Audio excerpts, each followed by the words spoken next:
আসসালামু আলাইকুম বন্ধুরা, এই যে দেখো আরেকটা নতুন ব্লগ নিয়ে ফিরে আসলাম তোমাদের মাঝে। তোমরা কেমন আছো জানিও। আমি সকালবেলায় নিচ থেকে মাছ নিয়েছিলাম, বুঝছো, বাসার এখানে মাছ বিক্রি করতে এসেছিলো। এখান থেকে অল্প একটু চাপিলা মাছ নিয়েছিলাম আর নিয়েছিলাম হচ্ছে চেলা মাছ। তোমাদের ওইখানে কি বলে বা তোমরা কি নামে চেনো আমাকে জানায়ও। আমরা এটাকে চাপিলা মাছ চেলা মাছই বলি। আর নিয়েছিলাম হচ্ছে দেশি মুরগি।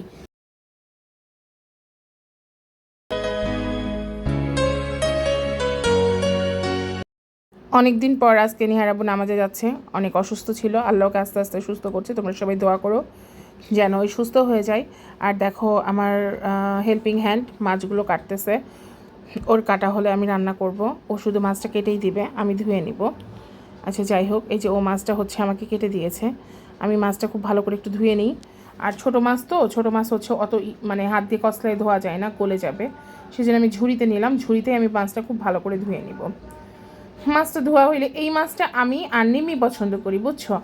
আর চাপেলা যে মাছটা আছে সেটা পছন্দ করে নিহার আব্বু। আর নিহা ছোটো মাছ পছন্দ করে না, ও হচ্ছে বড় মাছ পছন্দ করে আর মাংস পছন্দ করে। যাই হোক, এদিকে নিয়ে রেখেছিলাম মুরগি। এই যে বন্ধুরা দেখো, চাপেলা মাছটা ধুয়ে নিচ্ছি। সেদিনা কেটে দিয়ে গেছে। এই যে পেটের ময়লাগুলো অনেকগুলো বের করে নিই। আসলে ওদের কাজ তো ওদের মতোই।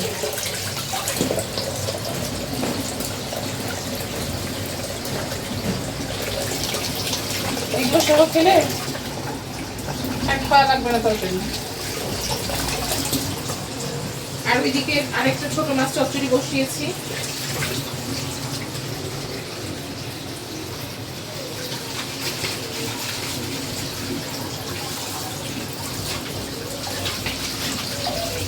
এটা করব হচ্ছে নিহার আব্বুর জন্য। মায়া মাছটা মূলত নিহার আব্বু পছন্দ করে।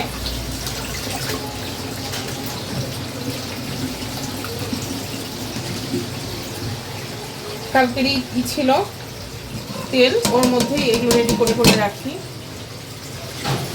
একটু আলু দিয়ে ওর জন্য করেছি।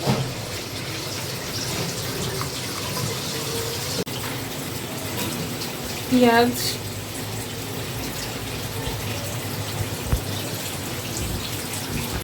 মটরশুঁটি।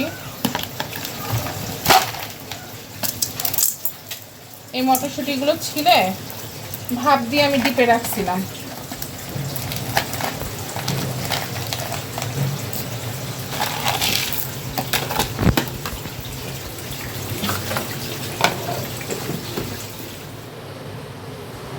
একটু জিরা গুঁড়া দিলাম, এটা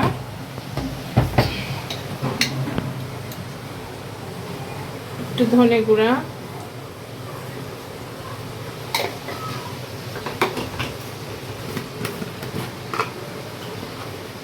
লবণ।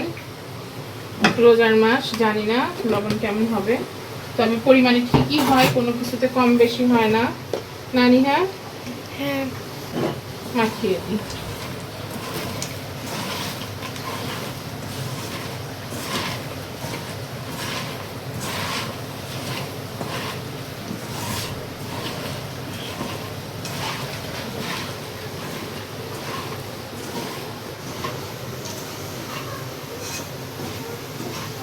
অল্প একটু খয়রা মাছ,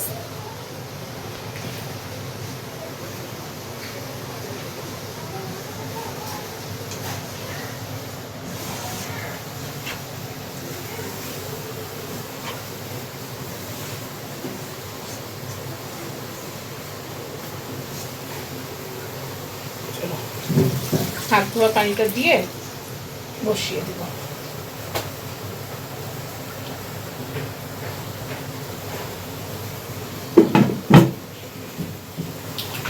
One eternity later. দেখো বন্ধুরা, যেহেতু আমার মেয়ে রোজা আছে, আমার ছোট নান্না আছে, মুন্না আছে, কুদ্দুস মেয়ে, ও তো সবকিছু খেতে পারে না। আমার ছোট বাচ্চাটা, এই নিহা, এই যে ময়লা ফেলার পলি, এই যে বন্ধুরা একটু লবণ দিলাম। লবণ দিলে পেঁয়াজটা খুব দ্রুত সটে হয়ে যায়।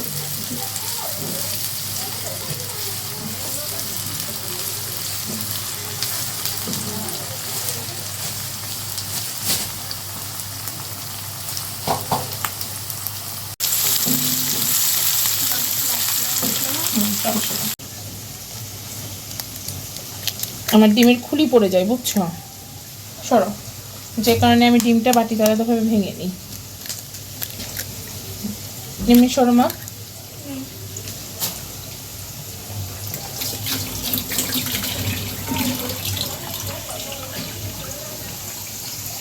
এখানে এবার ডিম অ্যাড করবো। একটু ভাজা ভাজা হোক। বন্ধুরা, আমার ডিমটা ভাজা ভাজা হয়ে গেলে, এই পেঁয়াজটা ভাজা ভাজা হয়ে যাওয়ার পর আমি ডিমটা দিয়ে ভাজা ভাজা করছি। এটা অবশ্যই আমি একটা নুডলসের মশলা দিয়েছি, একটা বাকি রেখেছি নুডলসে দিব। ডিমটা একটু ভাজা ভাজা করে দিই। এটা আমার নিম্নি বুড়ির ইফতারি। এই তুমি উঠে আসো। এই যে যথারীতি ভাজা ভাজা হয়ে যাওয়ার পর আমি নুডলসগুলো দিয়ে দিয়েছি।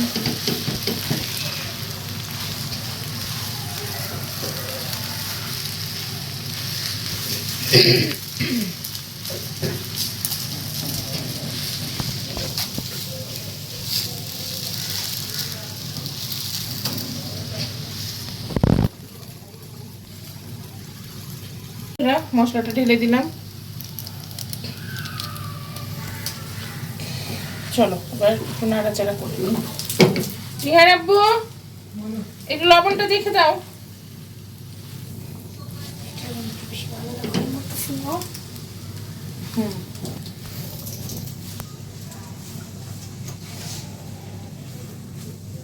তোমার কি আজকে হাঁটতে হাঁটতে কষ্ট হচ্ছে নাকি?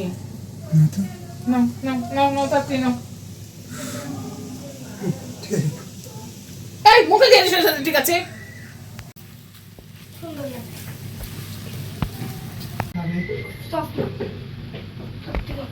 এই যে বন্ধুরা, আমার নুডলসটা ডান হয়ে গেছে।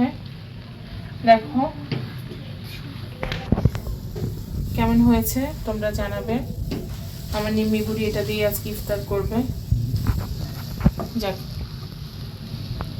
আসলে ও যখন রোজা থাকে আমার মাথায় একটা এক্সট্রা টেনশন থাকে যে ও কি খাবে, কারণ ও তো সব কিছু খায় না, খেতেও পারে না, ছোট মানুষ, কি করব। আর আমরা খাবো, ও যদি না খায় খারাপও লাগে। এই যে বন্ধুরা, ফিরে আসলাম ইফতারিটা বানিয়ে। সারাদিন পরিশ্রম করে শরীর অনেক টায়ার্ড থাকে, ইফতারির আগে শরীর ছেড়ে দেয়। তোমরা কে কী দিয়ে ইফতারি করেছো আমাকে জানাও। সকলে ভালো থেকো, আমার জন্য দোয়া করো, আর পারলে আমার চ্যানেলটা সাবস্ক্রাইব করে দিও। আল্লাহ হাফিজ, বাই বাই, টাটা।